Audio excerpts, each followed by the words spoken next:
Now, you've probably already seen the videos of the South African refugees coming into the United States, and probably the biggest difference you've seen than the other refugees that are faking their asylum claims from other countries, but we won't get into that at the moment. One of the differences you've probably seen is, well, they were families and they were waving American flags and didn't seem to hate America, which is a nice change for refugees coming into the country. Now, one of the problems, though, is a bunch of people, especially on the lib side, that have been such big proponents of refugees. We need more refugees in this country.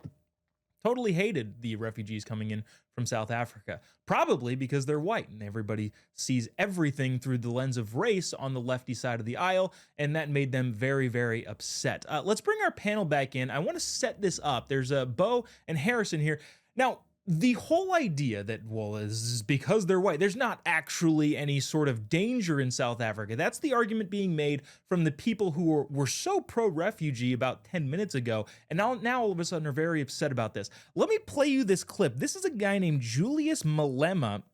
He's a member of the National Assembly of South Africa. He is an elected member of their legislation in South Africa. Listen to what he's saying, and then let's discuss whether or not there's actual real threat to these folks who are now refugees to the United States. Must never be scared to kill. A revolution demands that at some point there must be killing, because the killing is part of a revolutionary act. I don't know what's going to happen in the future. I'm saying to you, we have not called for the killing of white people, at least for now. I can't guarantee the future. Yeah, but I mean, you'd understand somebody watching that, especially as it gets shared on Twitter, they freak out. It sounds like a genocidal call. Cry babies. Cry babies. I'm not calling for the slaughter of white people, at least for now. I can't give a guarantee of the future, especially when things are going the way they are.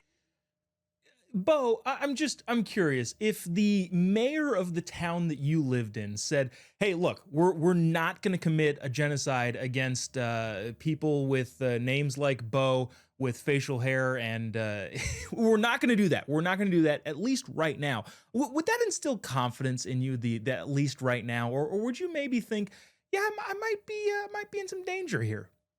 Yeah, I'd be in a little bit of danger for sure. I would be trying to get myself out of that city as quick as possible.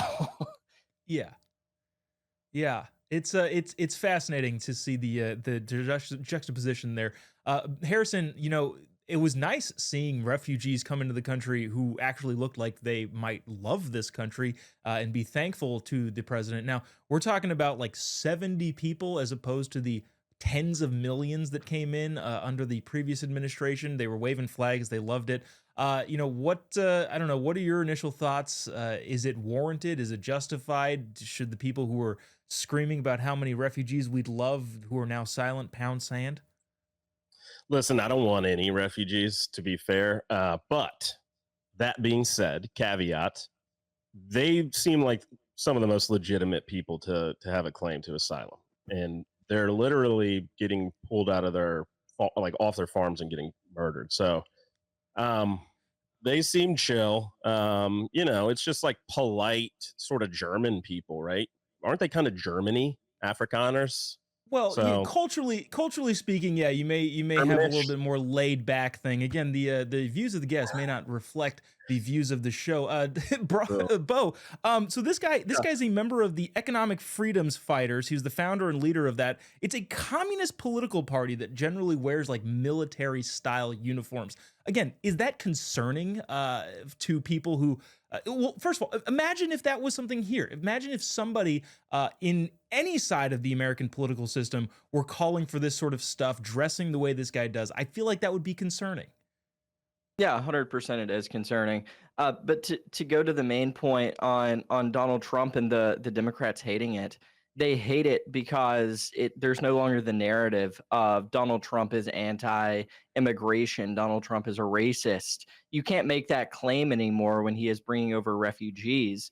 And the key difference is these are the ones waving American flags. They're not crossing the southern border illegally. And it's just so weird to me to see Democrats. They only praise people of color and they praise people that do things illegally. If you are not crossing into America through Mexico, then they're not going to be too happy about you being here. If you're not a person of color, if you're just a white person, that does them no gain. So they are not happy about it. Just, oh, Donald Trump, he's gonna get a good view because he's no longer anti-illegal immigration, or he's no longer anti-immigration. So it just, Democrats hate it. Yeah, That's so I true. wish we could just base things off of merit and need and all that sort of stuff. And I couldn't care less about the race of the people coming into the country, or the race of the people at all, for any sort of position. Just are you pro America? Are you going to wave a flag? Are you going to have a family here?